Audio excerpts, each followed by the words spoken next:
शुरू उस अल्लाह के नाम से जो बड़ा मेहरबान निहायत रहम फरमाने वाला है। अस्सलाम वालेकुम। अल्फाज ज़िंदगी टीवी में आप सभी को खुश आमदीद। दोस्तों, हमें पाकिस्तानी होने पे बहुत फ़ख्र होता है, लेकिन हमारे कुछ ऐसे पड़ोसी मुल्क हैं जो हमसे जलते हैं, हमारा नाम लेना पसंद नहीं करते हैं। ये वीडियो आज उन लोगों के लिए है जो पाकिस्तान से जलते हैं। उनको हम ये बताना चाह रहा हूँ मैं इस वीडियो में कि हम क्या हैं और क्या कर सकते हैं। दोस्तों, ईदी एम्बुलेंस को दुनिया में कौन नहीं जानता।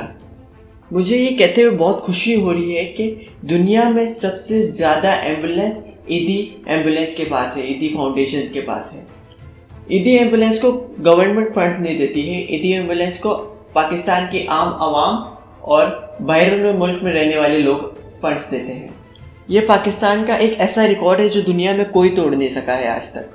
दोस्तों, मलाला यूसुफजई को कौन नहीं जानता। वो दुनिया की पहली ऐसी लड़की है जिसको 17 साल की उम्र में नोबेल प्राइज़ मिला। दुनिया में आज तक किसी को 17 साल की उम्र में नोबेल प्राइज़ नहीं मिला है। मलाला यूसुफजई के अलावा ऑस्ट्रेलिया के एक कीमियादान ने भी नोबेल प्राइज़ पाया है जिनका नाम था विलियम ब्राक, लेकिन तब उनकी उम्र सिर्फ 25 साल थी। स्कॉच की तारीख पाकिस्तान के जहांगीर खान के बिना अधूरी है। दोस्तों, जहांगीर खान को ये इज़्ज़त हासिल है कि उन्होंने स्क्वैश की आलमी चैंपियनशिप लगातार 8 बार अपने नाम कर रखी है। आज तक ये रिकॉर्ड ना तो जहांगीर खान से ना पाकिस्तान से कोई छीन सका है।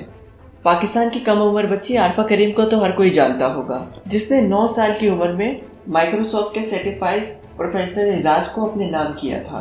रावलपिंडी एक्सप्रेस को कौन नहीं जानता होगा। दुनिया में सबसे तेज बॉलिंग करने वालों में आज भी शुएब अख्तर का नाम पहले नंबर पे आता है, जिन्होंने 2003 में इंग्लैंड के खिलाफ एक मैच में सबसे तेज रफ्तार बॉल फेंकी थी, जिसकी रफ्तार 161.3 किलोमीटर फी घंटा थी। शुएब अख्तर का बनाया गया ये रिकॉर्ड भी आज तक कोई नहीं तोड़ सका है। दुनिया का सबसे छोटा कुरान पाक भी पाकिस्तान में ही पब्लिश किया गया है। पाकिस्तान का ये वर्ल्ड रिकॉर्ड भी आज तक कोई नहीं तोड़ सका है।